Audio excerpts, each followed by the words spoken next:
Hi, welcome to MindSense. Thanks for watching. I'm your host Meena J, and in the studio joining us again is Raman Fenty and Shaquille Campbell. Hello. Hello. Hello, everyone. Thank you for coming back. So just to recap, I know last time you came, and it's been a few months. So give us a little bit of background of the last time you were here. Last time we were here, we were working on Maya. So Maya was Yes. our other short film. We were doing some promotions with that. Since then, we've been just working on Embrace and a few other things, developing a lot of projects. So it's always good to be creative, right? Mm-hmm. And I think that's pretty much it. I think. Yeah. Yeah. And I know, so you produce these short films, you work on these short films, these projects. Give us a little bit of background, just both of you. I know we haven't had you in the studio for a few months, so, kind of where you grew up and how you came into this line. Would you like to start, Mr. Campbell? No, you go ahead. You go for it. Go for it. Well, for me, art was a form of expression, like I've said before, and it was a way for me to express myself without really speaking. Mm-hmm. So, sorry, excuse me for a second. So, so pretty much that's about it. And I love movies. I love music. It hits the soul, and I want to do something that really impacts people's soul, because I know there's a lot of stuff that's out there in the world, and art is healing. Art is so beautiful, and it can impact you in many ways without even saying what's on your mind or whatnot, because the soul just will resonate with it. Mm-hmm. Yeah. What about you, Shaquille? Now, how far do you want to go back? Because I've got As stories. far as you want to go back. Okay. We Well, want to hear your stories. I remember sitting. I'm on my old house couch. 6 years old. I was watching Kuch Kuch Hota Hai and Lion King. I Okay. cried to both. Shah Rukh Khan. Yeah, I love my Shah Rukh Khan. So Me too. So I remember at 6 years old, I was crying to both, and that image stuck with me for a very, very long time. Got to play with my dad's old movie cameras and stuff like that. Just the old, family home video ones, and we made little shorts out of that, and with action figures and whatnot. Yeah. Then got into it more seriously at Capilano University. Got my bachelor's there, and since then we've been just trying to do our best to go full on with storytelling, with creating a lot of projects that are very meaningful for me personally. I love storytelling. I love everything to do with art. I love connecting people with themselves and to others around them through film. And I think that's such a beautiful medium. Yeah. And so you mentioned storytelling. How do you come up with which kind of theme or what is important to you and portraying that into a story and then a film?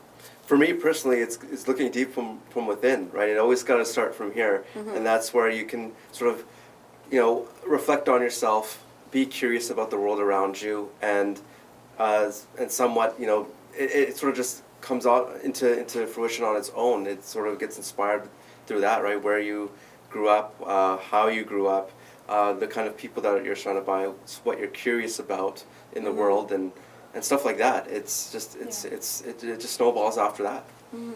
So I know, when we're younger, like you said, we watch the movies and we all kind of have that, like a dream state Yeah. of how life should be, especially at a young age.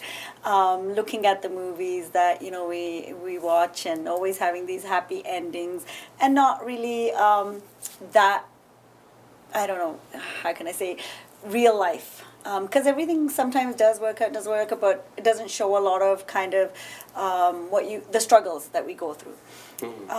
So from watching those movies, how did you come up with really having movies that have an impact and more truth to them? That's a really great question, and that's really, really heavy loaded. So I'll do my best to answer back in a heavy way. I think for me personally, I guess it's being connected with myself and knowing what I'm struggling with or going through. I can definitely relay that back into the works that I personally am writing, working on developing. And if I get connected with a film, I will line up with it, and that'll inspire me in a different way of of working on another project. For example, I love my Batman. I love my Dark Knight, right? I just love that character because, you know, that character really, really inspires me. The loneliness, the grim, somber world that he grew up in sort of makes me feel like I'm a little bit similar in that sense. And so through the project that we're developing or working on or whatever that we're currently working on, I can sort of see little tidbits of that. And that becomes sort of like what you were mentioning about the heartbeat of stories and stuff like that. You sort of start to plant little seeds in the projects that you're working on. So then it's those little seeds that actually do end up growing into and developing into a bigger picture of what that story is all about. Right, so those are, at least for me, that's what I can say in the storytelling of things. And what about you, Raman? I think more so for me is spirituality. I think spirituality plays a huge factor even in regards to mental health, even in regards to in general, because I feel like light is so deeply celebrated that I feel like the darkness of people, that's so underrated, because they think that, oh, you know, stay away from that. And then we have like the self-help toxic positivity culture that promotes that kind of stuff, but they don't understand that you know, what I would like to believe that, you know, in my opinion, is that darkness is just as beautiful as light. So for me, when we are storytelling and whatnot, and especially with Shaquille, because I know we have, me and him, we have the similarity with noir films and whatnot, and we like the darkness, the somber and whatnot, because the beautiful part is that there's always light at the end of the tunnel. But how do we get there through the darkness? So I think darkness needs to be celebrated equally, but to come out of it. So to me, it's very important. So yeah, spirituality, it plays a huge, huge role in my life. And I know even with Shaquille as well. So yeah.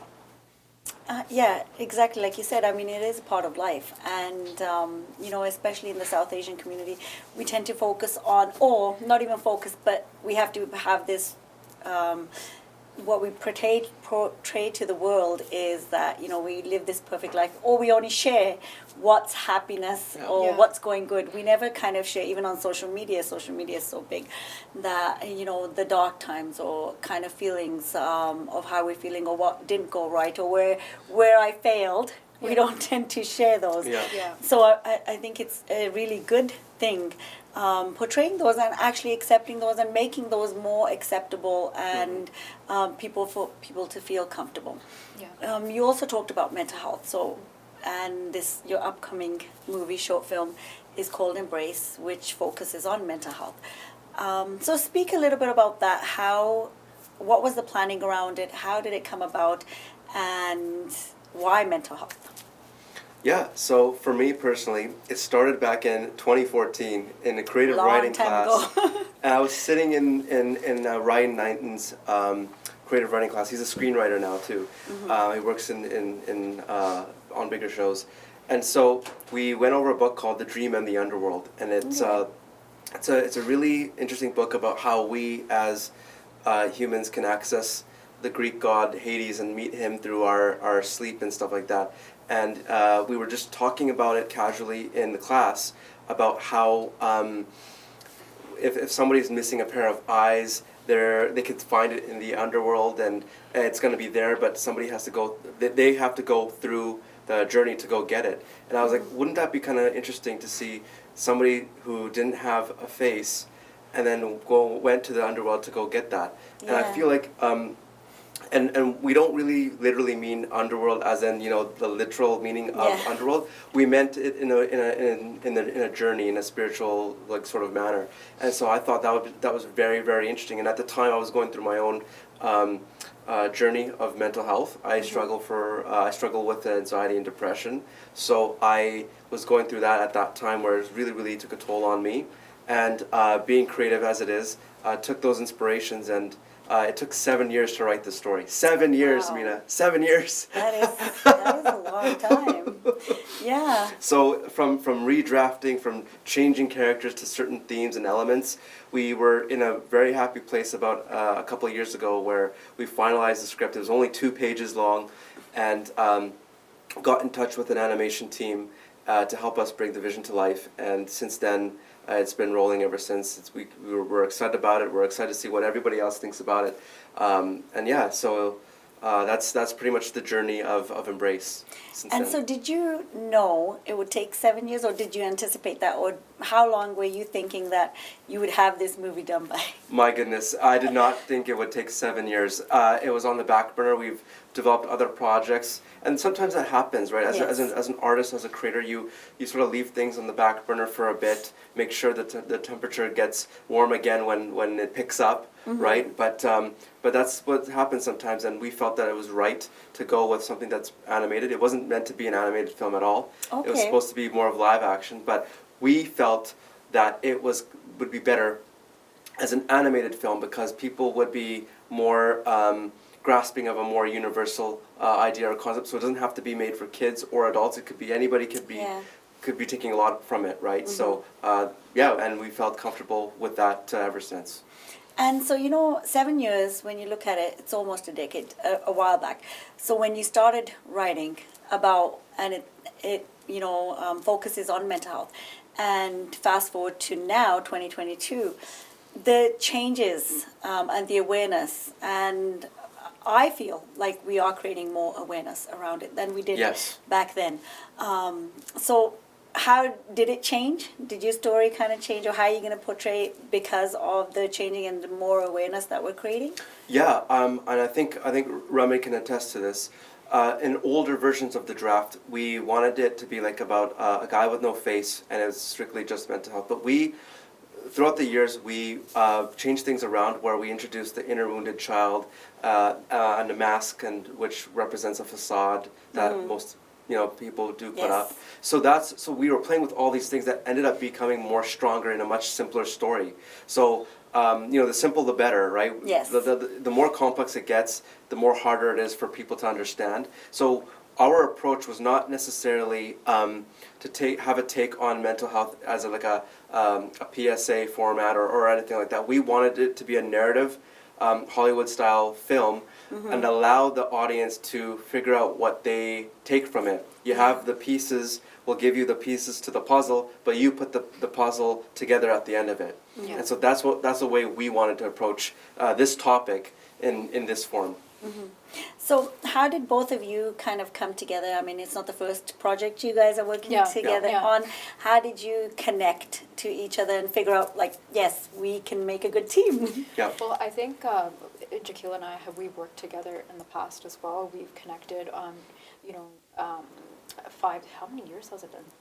Yeah, I mean, नहीं पता. Many years. Yeah, it's been years. So, Yeah. well, and we just got a feel for each other's energy. I love the way that his mind worked. And he was like, wow, okay, so we had a lot of similarities. We connected really well. And then cut to Showstopper. He asked me to be a part of it, and I was honored to be a part of it. And I got to see really what it was like. And then even with Maya, he's like, hey, I know you have, a little curiosity to learn a little bit even about producing and to go further into it and see, let me know what you think, and which I thought was really kind of him as well to do that. And our personal relationship and our professional relationship just blossomed and grew and grew.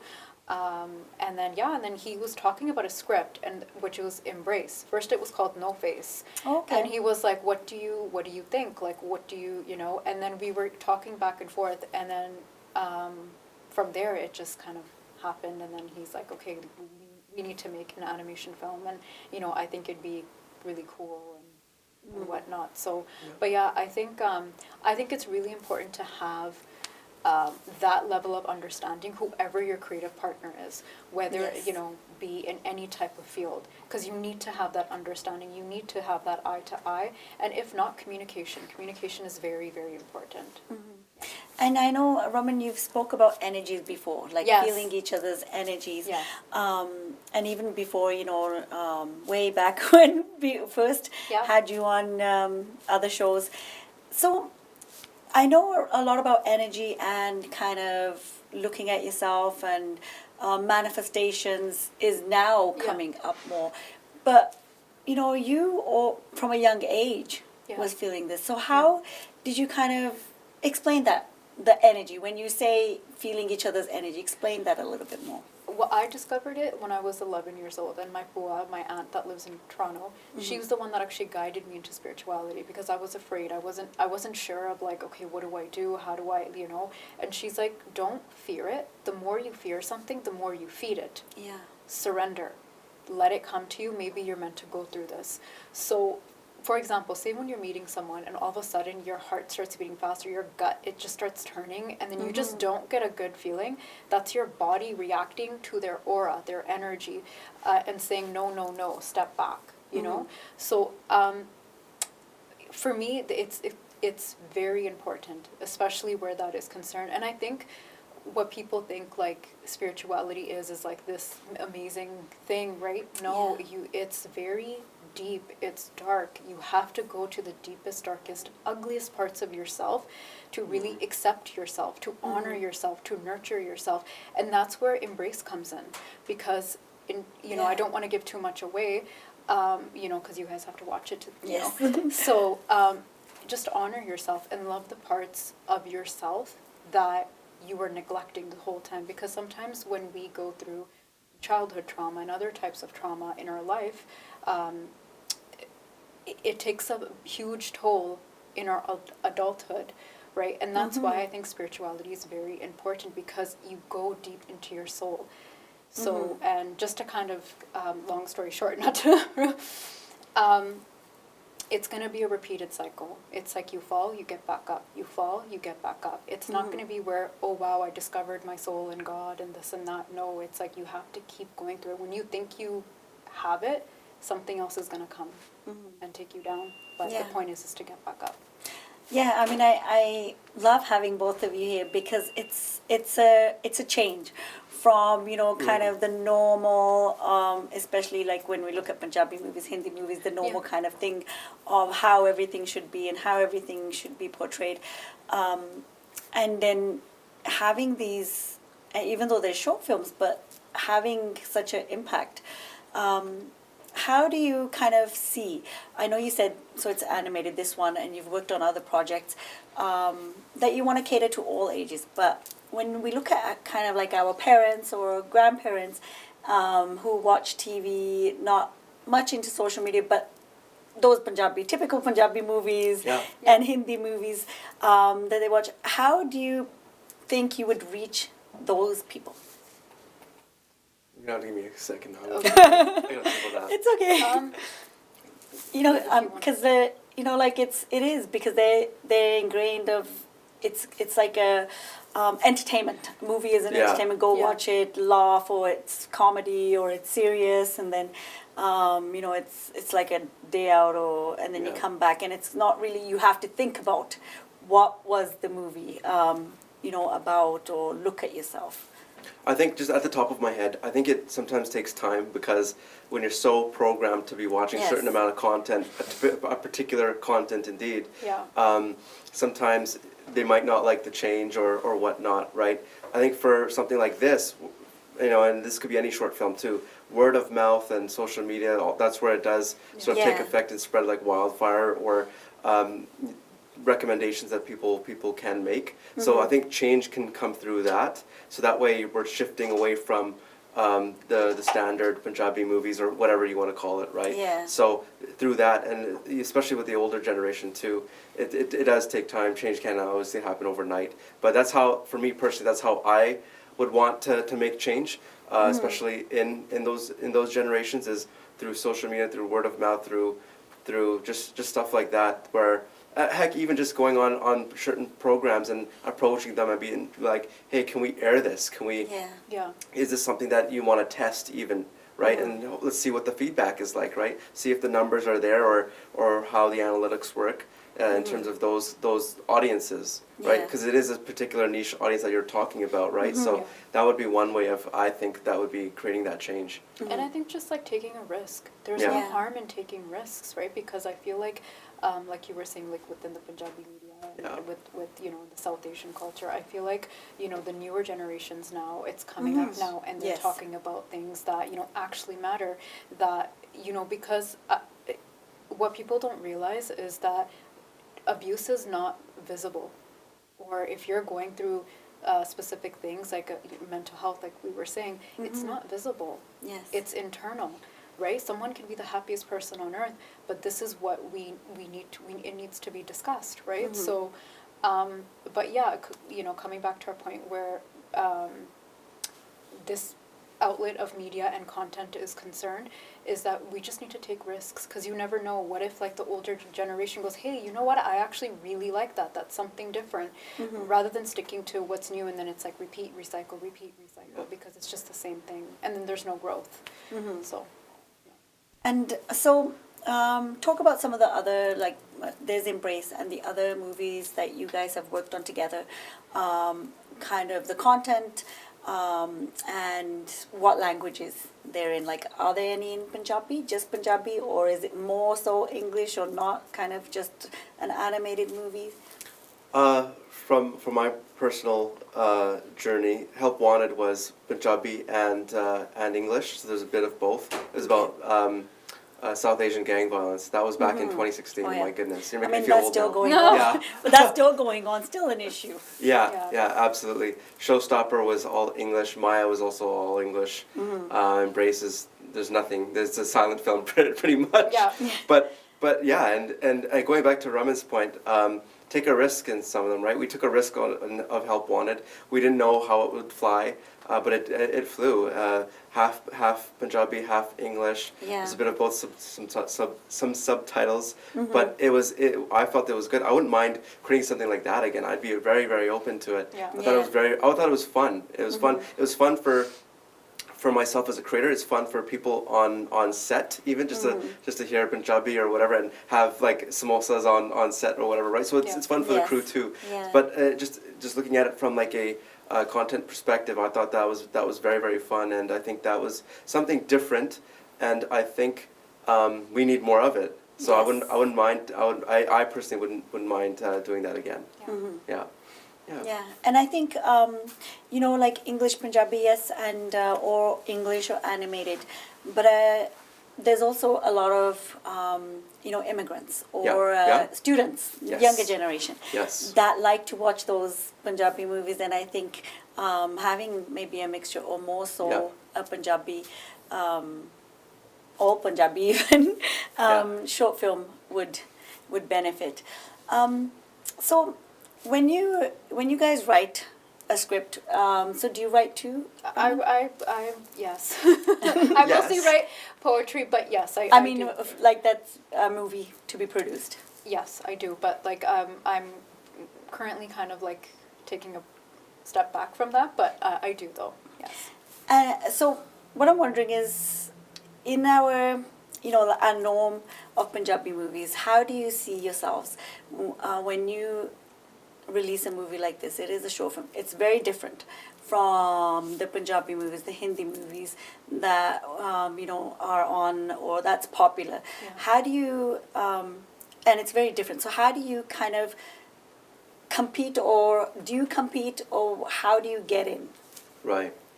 I think for me personally, looking at it, we do our best not to compete. Yeah. And this is not because of we're separated from the industry, whatever. We just want to do things our way and our sort of journey with that. Make our own connections along the way. Make our own community along the way, especially community, because there are other independent directors, producers, writers, actors who are also willing to collaborate with you on, right? And I think through that's when you can capture attention of the bigger studio system, if we can call it that, or the bigger industries. So that way they're like, oh, hey, we like their work. Let's have a chat with them. I feel like you will be a lot more disappointed if you do compete with them, or you're doing your best to like scrape every tooth and nail just to get in it, because I feel like that's very, very harmful to your own well-being, because then you're never going to be happy, right? And I feel like for me personally, again, I'm very content with where I am at, especially with constantly creating stuff and collaborating with others and having some projects on the back burner. I think that in itself is already more than enough, right? Yes. And we'll see where it goes. Yeah. But again, it's just everybody's, I guess, different terms of success and what that means to them too. So you said content. Yeah. And how do you come to that point? Especially like you guys are young, the younger Yeah. generation. And if Yeah. you look at today's media, whether it's modeling, whether it's acting, whether it's like music videos or films, Yeah. everybody has this like, I want to do it like this or better Yeah, yeah. of what is out there. So how did you like stay in your lane, like both of you, and focus on that and get that contentment? You first. You have a lot to say about it. Because you know the pressure now, especially when we look at girls Yeah. too Yeah. in modeling or music videos, they just want to be in there, Yeah. whether they get paid or not. It's not it's Yeah. about the fame or the face that I need to be on TV. You know what? I think the question to really ask yourself is what do you desire? Do you desire fame? Do you desire respect? Do you desire passion just to make it because you genuinely feel good? Because we're in an industry where we're constantly comparing ourselves with other Yes. people. And I feel like, and back a few years back, I caught myself doing that. And I was like, okay, this is not good because this is harming my mental health. This is harming myself. Yeah. Because if you're constantly comparing, you're never going to be happy, right? Yes. So when you are... Buying or selling a house is a difficult process. Get Brent Prakash from Saba Realty Limited to find you your dream home, whether it's your first house, upgrading, or investment property. Always at your service with a fast, friendly, and honest opinion, Brent Prakash will guide you through the entire process. Get in touch with him today for a free, no-obligation consultation at 778-840-5866. I understand how important it is to have a place called home, and it's frustrating using your hard-earned money on rent. Vic Prasad can make you a homeowner. Get pre-approved services provided to first-time buyers and new immigrants. You can qualify for mortgage even if you have bad credit. Call Vic Prasad now on 604-306-6647. Vic Prasad is associated with Craft Mortgages Canada Incorporated. I understand how important it is to have a place called home, and it's frustrating using your hard-earned money on rent. Vic Prasad can make you a homeowner. Get pre-approved services provided to first-time buyers and new immigrants. You can qualify for mortgage even if you have bad credit. Call Vic Prasad now on 604-306-6647. Vic Prasad is associated with Craft Mortgages Canada Incorporated.